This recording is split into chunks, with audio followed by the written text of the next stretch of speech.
Namaste and hello everyone. Today I'm Yash Bansal going to present this interesting topic of economics which more or less neglected by us, but you will see that majorly all the schemes and programs by the government since independence are based on the ideas of Gandhi ji.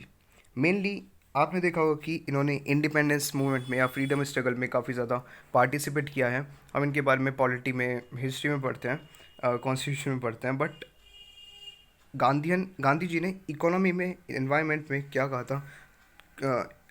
As he said very few thoughts about this, he gave very few ideas, but जो भी दिया था उन्होंने how it was relevant in present context. You will see Atmanirbhar Bharat इनकी उस पर बना है, इनकी थॉट पे बना है. और आज भी जो भी मिनिस्ट्रीज काफ़ी ज़्यादा स्कीम्स निकाल रही हैं वो भी कहीं ना कहीं इनके थॉट पे डिपेंड है. Okay, so without wasting any time let's get started this topic. So, what are Gandhian economic ideas? They are basically set of thoughts and ideas of Mahatma Gandhi ji based on spiritual and socio-economic principles which are largely characterized by rejection of concept of human beings as a rational actor with seeking maximize material self-interest. You will see that आज day by day हम इंसान लोग materialistic होते जा रहे हैं, अपने हर चीज़ में सेल्फ इंटरेस्ट को ढूंढते हैं, जिसको गांधी जी रिजेक्ट करते थे, जिसको गांधी जी कहते थे कि इकोनॉमी बिल्डिंग में इसको कम करना चाहिए. और इन सब थॉट्स और आइडियाज़ को कहा जाता है Gandhian economic ideas. And it was not formulated by Gandhi ji, this term was coined by his follower J.C. Kumar. So his ideas of self-reliant India, or we'll see present context. I will tell you later on how Atmanirbhar Bharat is influenced by his thoughts, which was self-reliant India reflected in his book Hind Swaraj, which he will wrote way back more than 800 years before, where he presented his views about grassroots participation and importance of role played by local community in economy building. तो Gandhi ji mainly villagers पे focus करते थे कि villagers को centralise करनी चाहिए, villagers को production ज़्यादा करना चाहिए इकोनॉमी बिल्डिंग में हेल्प करने के लिए, कंट्रीब्यूट करने के लिए. ओके, सो जिसमें इन्होंने हिंद स्वराज में लिखा. So this was the book Hind Swaraj which was basically written in Gujarati, and it was banned by Britishers due to anti-Western ideas written by Gandhi ji in his book. So he also wrote in his book that until and unless villages produced and supplied to the Indian towns and cities, India become impoverished. So Gandhi जी का मानना था कि जब तक villagers खुद से produce नहीं करते, खुद से सेल्फ रिलायंट नहीं बनते और अपना प्रोडक्शन सप्लाई नहीं करते टाउन्स को और सिटीज़ को, जब तक ये बैलेंस लेवल नहीं बनेगा प्रोडक्शन का, और जब तक ये सप्लाई चेन नहीं बनेगी विलेजेस टू सिटीज़, तब तक इंडिया इम्पॉवरिश्ड रहेगा, तब तक इकोनॉमी बिल्डिंग में हेल्प नहीं होने की. So he opposed mass production of communities, because इससे क्या होगा कि it eventually dumbs down to villages market leading to destruction of village product system. इससे क्या होगा कि जितना ज़्यादा मास प्रोडक्शन होगा सरप्लस में, तो एक्स्ट्रा में आप देखते हैं कि बहुत सारी रिपोर्ट्स आती हैं, अगर कोई मास प्रोडक्शन होता है तो सिटीज़ क्या करती हैं, टाउन्स क्या करते हैं, शहर से सामान सारा का सारा विलेजेस में भेज दिया जाता है जो कि एक्स्ट्रा होता है, जिससे कि क्या होता है विलेज के लोग अपना एक्स्ट्रा प्रोड्यूस नहीं कर सकते उस एक्स्ट्रा सामान होने के कारण, जिससे कि उन्हें ज़्यादा प्रॉफिट नहीं हो पाता और इकोनॉमी अनबैलेंस हो जाती है, इनइक्वालिटी होती है. तो जिसको गांधी जी ने काफ़ी ज़्यादा उस टाइम पे अपोज किया था और जो कि आज भी काफ़ी ज़्यादा रिलेवेंट है in Covid times itself. Now we'll see how his ideas are relevant in present context, and guys try to relate it with the present context of pandemic of COVID-19. I'll connect you with the dots of the news and all the present scenario about which his ideas are based. Okay, so let's just move forward. Decentralization, yes, Mahatma Gandhi ji was not in favor of large scale industry as it was responsible for many socio-economic evils. काफ़ी ज़्यादा social problems face करनी पड़ती है industrialisation की वजह से. He was वो एक तरीके से इंडस्ट्रीज़ के अगेंस्ट नहीं थे, he was mainly against industrialization and capitalization. Because क्या होता है कुछ ही लोग वेल्थ को कंसंट्रेट करते हैं, जिससे रिजल्ट क्या होता है, ultimately increase in inequality. Inequality बढ़ती है, जिसकी वजह से कुछ ही लोगों के पास मोनोपोली रहती है कि सामान को प्रोड्यूस करने की, जो गांधी जी को काफ़ी ज़्यादा डिसअपॉइंट करती थी। So Gandhi ji tries to promote and encourage the development of cottage and rural industries. उन्होंने काफ़ी ज़्यादा विलेजेस पे फोकस किया है कि जब तक ये कॉटेज इंडस्ट्री और रूरल इंडस्ट्रीज डेवलप नहीं होती, इकोनॉमी में, बिल्डिंग में काफ़ी ज़्यादा बूस्ट नहीं मिलने का। So as there was no industry and no activity without certain violence, हम देख सकते हैं कि कोई इंडस्ट्री और कोई एक्टिविटी नहीं है जिसमें कुछ ना कुछ सर्टेन तरीके का वायलेंस ना हो। तो जितनी ज़्यादा ही वायलेंस जितनी ज़्यादा इंडस्ट्रीज़ बढ़ती रहेंगी, उतनी ज़्यादा वायलेंस होती रहेगी, और उतनी ज़्यादा, जिसको कि गांधी जी अपोज करते थे, कैपिटलिज्म को गांधी जी ने काफ़ी टारगेट किया है, because it will eventually resulted in exploitation of human labour की वजह से हमने देखी है कि माइग्रेशन वाली सिनेरियो आ चुका है कोविड-19 टाइम्स में, जो कि हम आगे देखेंगे अभी। So he basically emphasizes that formulation of economic laws should be equal to laws of nature. तो इकोनॉमिक लॉज ऐसे बनने चाहिए जो कि इक्विवेलेंट हो, अकॉर्डिंगली काम करें लॉज ऑफ नेचर की तरह से। तो आज हम देखते हैं, अगर कोई सरकार को डैम बनाना होता है, या अभी नेशनल इंफ्रास्ट्रक्चर पॉलिसी फ्रेमवर्क आया है जैसे, तो उसमें नेचर को काफ़ी इफेक्ट होता है। अभी एक मेट्रो स्टेशन बनने के लिए इतने ज़्यादा फॉरेस्ट काटने पड़ते हैं, फॉरेस्ट कवर को नुकसान पहुंचता है, इफेक्ट पहुंचता है। सो गांधी जी का ये मानना नहीं था कि इकोनॉमिक लॉज अगेंस्ट नहीं होनी चाहिए लॉज ऑफ नेचर के, और काफ़ी ज़्यादा इकोनॉमिक लॉज ऐसे ही होते हैं लॉज ऑफ नेचर के अपोज करते हैं, जिसको आजकल बहुत सारी इंटरनेशनल फोरम्स लाइक एनवायरमेंटलिस्ट भी गांधी जी को कोट करते हैं कि हमें इकोनॉमिक लॉज को लॉज ऑफ नेचर के तहत रखना चाहिए। Like Paris climate agreement, you will C Gandhian ideas and many more others forums. Okay, so khadi industry is important as Gandhi believed that khadi industry would save millions of people from starvation and employment crisis. ये ना ही रोजगार देगा, बल्कि labours की condition, poors की condition को बहुत ज़्यादा अच्छा करेगा, उनकी अर्निंग को सप्लीमेंट करेगा, उनकी अर्निंग को इंक्रीज़ करेगा। And this was the news of last year that khadi and village industries provide employment to 140 lakh persons in 2017 and 18। So you will see इतने ज़्यादा लोगों को एम्प्लॉयमेंट मिलता है, किसकी वजह से? खादी इंडस्ट्री की वजह से। यही तो ड्रीम था गांधी जी का। And in this pandemic times Modi ji ने भी अर्ज किया था लोगों से, मोदी जी ने भी अपील की थी लोगों से कि वो खादी सामानों को, खादी प्रोडक्ट्स को ज़्यादा से ज़्यादा यूज़ करें, जिसकी वजह से क्या देखा था हमने, 1.9 million mask sold in 5 months. बहुत सारे लोग पीपीई किट बनाने लगे थे घर में, जिनका रोज़गार छिन गया था, और बहुत सारे लोग मास्क बनाने लगे थे, क्योंकि एक तरीके से मास्क प्रोडक्शन में काफ़ी ज़्यादा बूस्ट आया था, इतनी ज़्यादा डिमांड एंड सप्लाई बढ़ गई थी मास्क की। तो जो भी लोग अनएम्प्लॉयड थे, तो उन्होंने इस चीज़ से अपनी गुजर बसर चलाई, बैलेंस किया अपने इकोनॉमिक सिस्टम को। So khadi sale crossed ₹1 crore 4 times in 40 days, ये हमने न्यूज़ देखी थी। It was recent of November month, और यही तो सपना था गांधी जी का। अब देखिए कितना प्रेवलेंट है ये चीज़, कितना रेलेवेंट है खादी इंडस्ट्री का इंडिया में प्रेजेंट सिनेरियो में। So this was the idea of Gandhi ji. Will see. Next comes labor welfare. He always wanted the work hours should be shorter and more time for leisure, so that workers might not face the devastating situation from their factory head. उन्होंने एक beautiful coat कही थी कि capital should be labour servants and not it's master. जो कि ये जो master होते हैं, जो फैक्ट्री हेड होते हैं, वो लेबर्स को सर्वेंट की तरह ट्रीट ना करें, ये मास्टर की तरह ट्रीट ज़्यादा करें, जिससे कि हम ऐसी सिचुएशन हमें देखने को मिली थी न्यूज़ में, in which migrants force to leave their factory place to their cities, home towns, in which 12 migrants workers killed in road accident across 5 states, और 14 माइग्रेंट वर्कर्स ट्रेन से उनकी डेथ हो जाती है। तो मध्य प्रदेश की बात है। तो ऐसी ऐसी न्यूज़ जब आती थी, तब ज़्यादा डिसअपॉइंट होती थी, हार्ट ब्रेकिंग इमेजेस होती थी।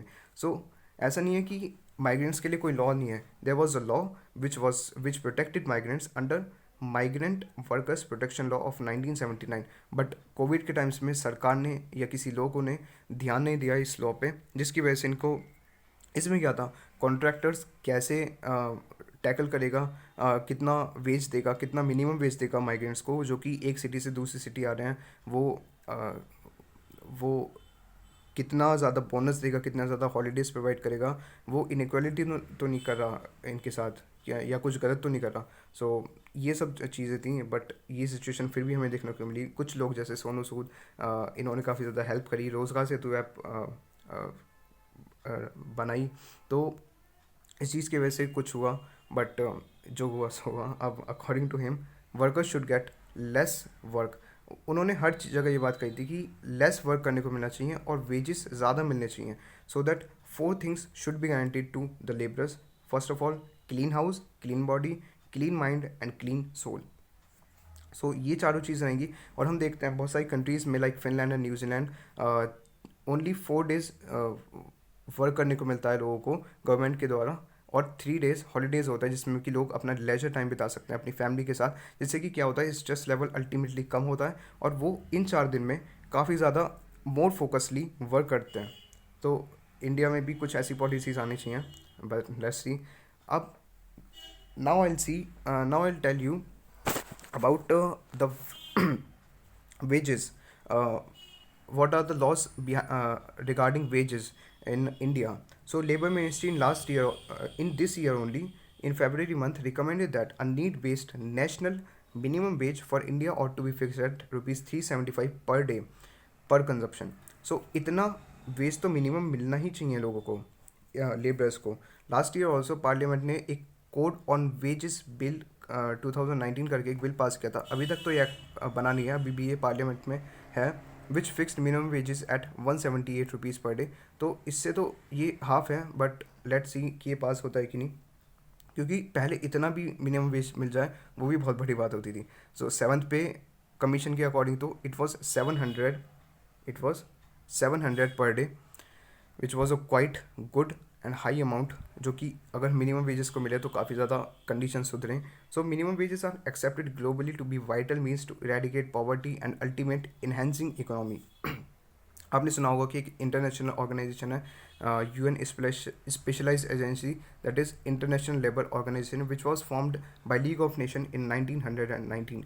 जब जलियांवाला बाग इंसिडेंट हमारे इंडिया में हुआ था, तब इसकी फाउंडेशन मतलब जिनेवा स्विट्जरलैंड में हुई थी।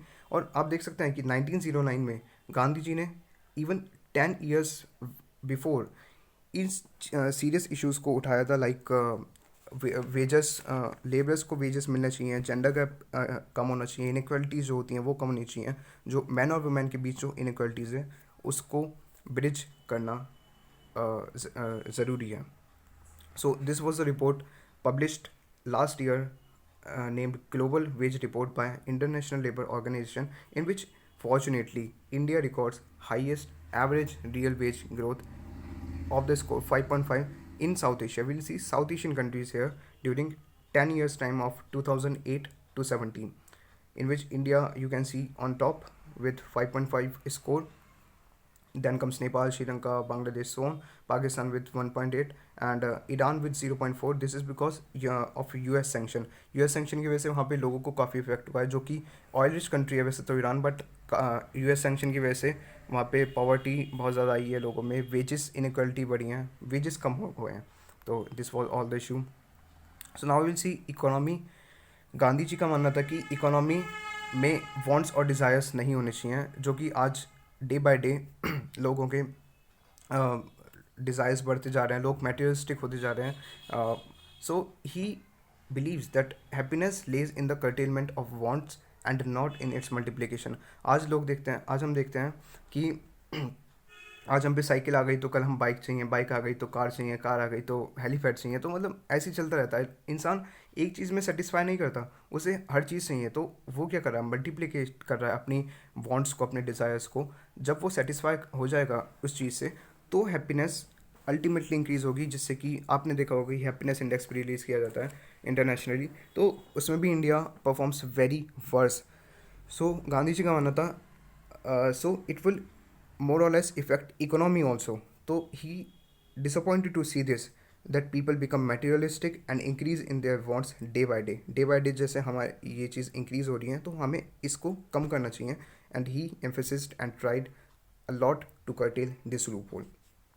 As we can see that nature produce enough to meet. Gandhi ji ने बहुत ब्यूटीफुल कोट किया था एक बार, वैसे तो काफ़ी सारे किए थे बट इसमें से ये काफ़ी ज़्यादा अच्छा था, that nature produce, you can see here that there is enough on earth for everybody's need but not enough for everybody's greed. अर्थ पे बहुत कुछ है सबकी नीड को पूरा करने के लिए, बट किसी की ग्रीड को पूरा करने के लिए कुछ भी नहीं है. So due to this environment also get affected.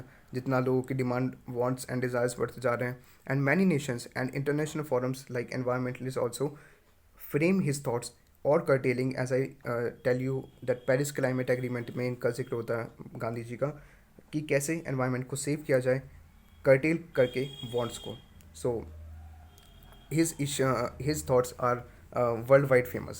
Okay, so Gandhi जी को लोग देखते हैं कि आज हम देखते हैं कि गांधी जी को ट्रीट किया जाता है कि वो एंटी टेक्नोलॉजी, कि वो एंटी मशीनरी पर्सन थे, वो टेक्नोलॉजी को सपोर्ट नहीं करते थे. He was against technology, but guys reality is far from that. Reality is not that. अगर उन्होंने उस सिनेरियो में इस चीज़ को कहा था कि टेक्नोलॉजी सही नहीं है, उन्होंने ये नहीं कहा था मशीन्स गलत हैं. He does not oppose machine. He says that I am not opposed machine as such. I am opposed to machine which displays labor or render people it ideal or unemployed. जब तक machine किसी इंसान के labour को नहीं छीनती, उन्हें unemployed नहीं बना देती, तब तक मैं मशीन के अगेंस्ट नहीं हूँ. जैसे ये हम देख सकते हैं कोविड टाइम्स में एक DRDO ने रोबोट बनाया था एक. ओके, सो जिसने क्या काम किया था, रेलवे प्लेटफॉर्म्स पे स्क्रीनिंग की थी लोगों की, तो वो काम एक इंसान भी कर सकता था आराम से. तो उसका काम किसने छीन लिया? रोबोट ने. और हॉस्पिटल्स में भी हमने देखा बहुत सारे रोबोट, मेडी रोबोट आए थे, तो काफ़ी ज़्यादा उससे किसकी वो छीनी? नर्स की. और जो छोटे मोटे डॉक्टर्स होते हैं उनकी तो वो तो अनएम्प्लॉयड हो गए ना इस चीज़ से. और काफ़ी ज़्यादा AI बेस्ड टेक्नोलॉजी आ रही है जो कि कहीं ना कहीं हेल्पफुल तो है, बट अनएम्प्लॉयड होने की वजह से गांधी जी इन चीज़ को, इन मशीन्स को अपोज करते थे उस टाइम में. क्या पता आज के सिनेरियो में गांधी जी इन चीज़ को अच्छा मानते, तो who knows. Gandhi ji supports machine this time. तो गांधी जी ने उस टाइम को देख के मशीन को अपोज किया. So that was a good thing according to me. Okay, now let's come forward.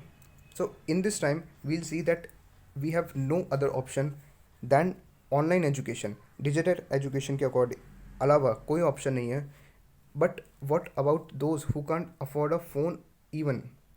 हम देख सकते हैं अभी 5th नेशनल सर्वे स्कीम आई थी NSS के द्वारा, जिसमें बताया गया था 4.4% rural house hold have a computer and smartphone which was nearly 14.4% in urban areas. बहुत सारे लोगों पे आजकल स्मार्टफोन्स नहीं है. अब तो काफ़ी ज़्यादा कंडीशन फिर भी ठीक है, स्मार्टफोन्स नहीं है, कंप्यूटर्स नहीं है. स्मार्टफोन्स तो दूर, नेटवर्क इशू का इतना ज़्यादा इशू होता है कि उन पे होता नहीं है. तो ऑनलाइन एजुकेशन को कैसे कर सकते हैं वो? तो गवर्नमेंट को इस चीज़ को देखना चाहिए. चलो इस चीज़ को भी टैकल कर लिया, तो सबके लिए तो नीड्स अलग है ना, like street vendors, construction workers, farmers, public with disabilities. इनके लिए क्या ऑनलाइन एजुकेशन सेंस रखती है? तो इनके लिए तो कुछ सेंस नहीं रखती. तो it's now urgent, it's now a challenge for policymakers to develop a deeper grassroots realities, to see deep realities of ground level, to formulate future policies that may bridge the gap of inequalities in outreach. inequality नहीं होनी चाहिए, सबको नीडफुली सब कुछ मिलना चाहिए जो कि एट प्रेजेंट टाइम रेलेवेंट है, जिस पे गांधी जी ने भी फोकस किया था काफ़ी. तो इस पेंडेमिक में पब्लिक पॉलिसी अच्छी आनी चाहिए, which was the time that we should focus on Gandhi's talisman. I am sure that हम सब ने गांधीज टेलिस्मैन पढ़ा होगा. NCERT's बुक में रहता था ये at the back of the book. So it's time to revisit Gandhi ji again to drive more lessons from his concept of talisman. Okay, so this was a beautiful concept given by him. Again, now we come to स्वदेशी और self reliant India, जिसमें पूरे देश में बात हो रही है, हर चीज़ बात हो रही है गांधी जी की. दैट ही गांधी जी ने बेसिकली विलेजेस पे फोकस किया था एज सेल्फ रिलायंट, बट पूरे इंडिया पे फोकस किया है हमारे प्राइम मिनिस्टर ने इस बार कि सबको सेल्फ रिलायंट होना चाहिए, और मेनली फोकस किया है विलेजेस पे. उन्होंने फोकस किया था सेल्फ रिलायंट हो विलेजेस. और हम देख सकते हैं कि कॉन्स्टिट्यूशन में भी काफ़ी ज़्यादा गांधीयन DPSP प्रिंसिपल्स हैं, DPSPs में. और पंचायती राज इंस्टीट्यूशन और म्यूनसिपैलिटीज़ हैं according to 73rd constitution amendment act of 1976। तो काफ़ी ज़्यादा चीज़ें आई थी, like labour ministry, agriculture farmers welfare ministry, काफ़ी ज़्यादा मिनिस्ट्रीज़ भी इनके डायरेक्शन को देख के काम करती हैं। आज के सिनेरियो में जो भी स्कीम्स आती हैं मोरलेस इन्हीं के टॉपिक, इन्हीं के आइडियाज़ पे बेस्ड होती हैं। वो इकोनॉमी में बहुत ज़्यादा रोल इनका है, जो कि ये जो ग्राफ्स आते हैं, ये जो इकोनॉमी में डाटा एंड फिगर्स आती हैं, वो तो अलग बात है, वो तो अलग सिनेरियो है। बट जो भी मेन रूट लेवल पे वो होती है, थीम होती है किसी भी स्कीम या प्रोग्राम की, वो इनके कॉन्सेप्ट बेस होती है, इनके आइडियाज़ जो इन्होंने दिए थे 100 years पहले, इवन 100 years पहले। Okay, so according to him villages would satisfy two objectives. First of all, it would provide maximum opportunity of employment and income to the labor, and it would guarantee equality, justice and freedom. एक तो ये employment दे हर person को, और villages की बात हो रही है, और इक्वालिटी, जस्टिस और फ्रीडम मिले हर एक पर्सन को, तब जाके विलेजेस की इकोनॉमी बूस्ट होगी और वो सेल्फ रिलायंट बनेंगे। बट सेल्फ रिलायंट ऐसा नहीं है कि गवर्नमेंट ने कहा और अगले दिन ही हम सब मान गए। It was only possible when individuals limit their desired and wants. जब तक हम लोग खुद से सेल्फ रिलायंट नहीं बनेंगे तब तक इंडिया भी सेल्फ रिलायंट नहीं बन पाएगा। सो जो कि हम देख सकते हैं अब काफ़ी ज़्यादा हम लोग भी सेल्फ रिलायंट बन रहे हैं। Individuals limit their desire and want, this is mainly important thing which ultimately create and maintain ecological environment balance. He mainly stressed also upon khadi and charkha. अभी तो ये रेलेवेंट में नहीं है इतना, बट उस वक्त इन्होंने इस चीज़ को एज अ सिंबल बताया था for economic freedom and equality for all within the country. Now this is Atmanirbhar Bharat, in which 5 pillars of self reliant India is there. Economy को एकदम से बूस्ट मिलना चाहिए, रैपिड इंक्रीज होना चाहिए, इंफ्रास्ट्रक्चर, सोशली इंफ्रास्ट्रक्चर बिल्ड होना चाहिए पहले की तरह नहीं। Like social infrastructure includes schools, hospitals and बहुत सारे मेट्रो स्टेशंस, जो कि कहीं ना कहीं बूस्ट करें इकोनॉमी और लोगों की सोशल लाइफ को भी। सिस्टम टेक्नोलॉजी, गांधी जी ने तो इतना नहीं बोलता, पर आज होते गांधी जी पक्का इसे सपोर्ट करते हैं। डिमांड, डेमोग्राफी, ये सब चीज़ उन्हीं के आइडिया से बेस हैं। You will see here that cottage industry, labours, even MSME, micro small medium enterprises, middle class को हेल्प करनी चाहिए इस आत्मनिर्भर भारत में। लैंड लिक्विडिटी लॉस पे, लेबर पे फोकस होना चाहिए, तो सप्लाई चेन बननी चाहिए। And I will tell you every point of this related to capable human resource होनी चाहिए, जो कि गांधी जी ने आइडिया दिए थे। तो मेनली ये चीज़ गांधी जी के आइडिया पे बेस्ड है। At last I want to conclude with a thought that if Atmanirbhar Bharat is a mission of Prime Minister is a strong big tree, then Gandhian economic ideas are strong deep roots of it. अगर आत्मनिर्भर भारत आज का बहुत बड़ा पेड़ है तो उसकी जड़ें कहीं ना कहीं गांधी जी के इकोनॉमिक आइडियाज़ ही हैं। With this is Yash Bansal signing off. Thank you and have a nice day.